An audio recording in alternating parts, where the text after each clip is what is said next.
Satu kapal perang terakhir yang dimiliki Ukraina di pelabuhan Odessa telah dihancurkan oleh pasukan Rusia. Kabar itu diungkap oleh Kementerian Pertahanan Rusia dalam sebuah pernyataan yang dirilis pada hari Rabu 31 Mei 2023.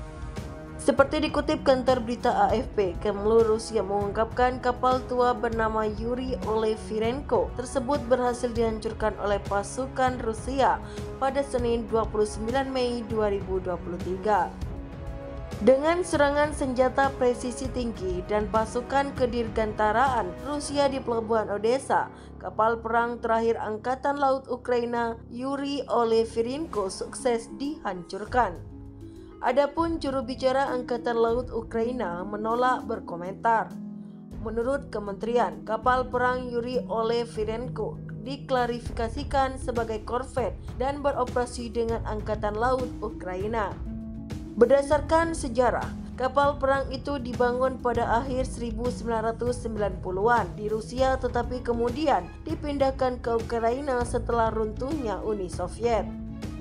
Yuri Olefirenko telah mengalami modernisasi selama bertahun-tahun, termasuk perombakan besar-besaran pada tahun 2016. Yuri Olefirenko adalah kapal pendarat berukuran sedang untuk pasukan dan kendaraan. Awalnya bernama Kirovograd, kapal itu diganti namanya pada 2016 untuk menghormati seorang marinir Ukraina yang tewas di dekat Mariupol tahun 2015. Presiden Ukraina Volodymyr Zelensky kemudian menghiasi kapalnya pada Juni 2022. Kementerian Pertahanan Rusia menambahkan terjadi pertempuran paling sengit sedang berlangsung di daerah Avdiivka ke arah Donetsk. Ukraina kehilangan lebih dari 200 personel, 3 kendaraan tempur lapis baja, 12 kendaraan dan Howitzer D-30 selama beberapa hari terakhir. Kontroversi baru tentang perang Ukraina tak henti-hentinya dikeluarkan oleh mantan Presiden Rusia Dmitry Medvedev. Menanggapi komentar Menteri Luar Negeri Inggris James Cleverly yang cenderung mendukung serangan drone Ukraina di dalam Rusia. Medvedev menyatakan bahwa negara yang berpikiran seperti itu layak menjadi sasaran perang Ukraina selanjutnya.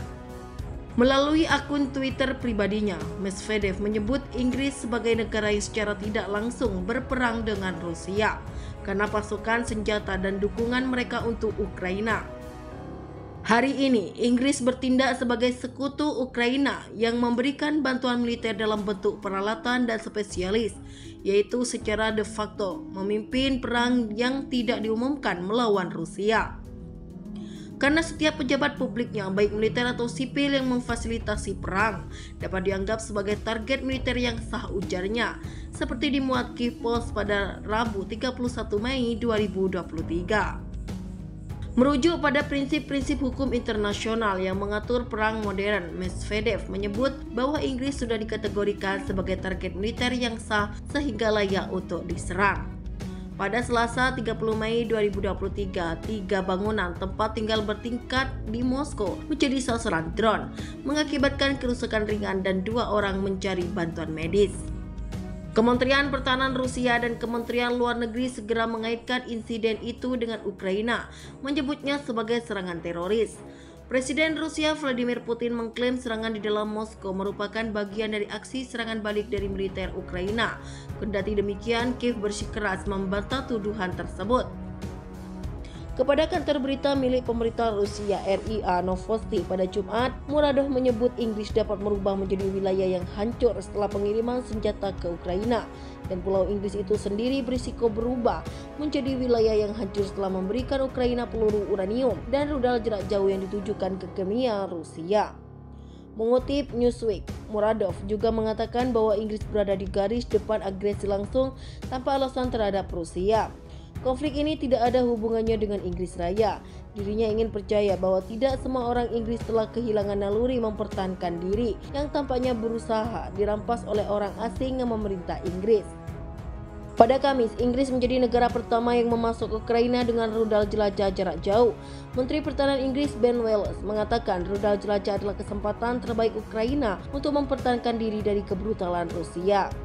Presiden Ukraina Volodymyr Zelensky sebelumnya telah meminta Sekutu Barat untuk memberikan rudal jarak jauh selama berbulan-bulan sebagai bantuan bertahan melawan Rusia.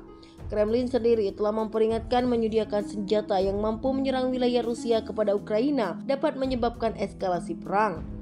Fabian Hoffman, seorang ahli teknologi rudal dan peneliti doktoral di Universitas Oslo, mengatakan dalam sebuah utas Twitter bahwa Storm Shadow memberikan Ukraina pada prinsipnya kemampuan serangan jarak jauh yang sangat kuat terhadap target yang diperkeras pada kedalaman operasional dan strategis.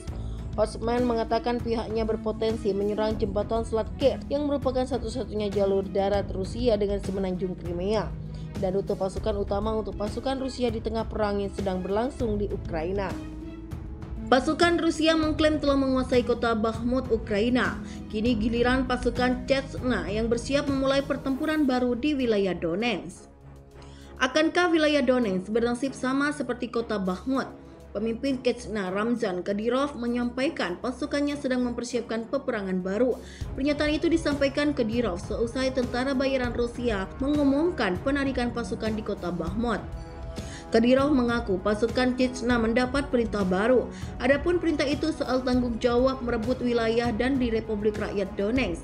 Nantinya pasukan Chechnya mulai aktif di zona perang untuk membebaskan sejumlah area. Kadyrov mengungkapkan teman-teman unit Chechnya telah menerima perintah baru untuk memindahkan pasukan mereka. Wilayah di Republik Rakyat Donetsk DPR telah menjadi zona tanggung jawab mereka.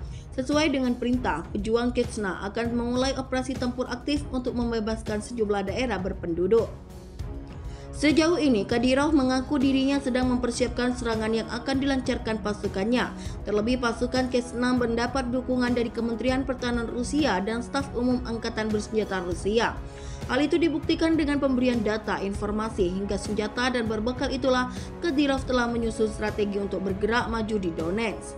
Diketahui sebelumnya, grup Wagner mengumumkan menarikan pasukannya mulai 24 Mei hingga 1 Juni dengan keberhasilan Bakhmut direbut.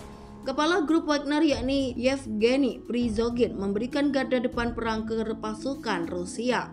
Kementerian Pertahanan Rusia menyebut pasukan Rusia sedang melakukan operasi ofensif terhadap pasukan Ukraina di daerah di luar Donetsk di Donbas.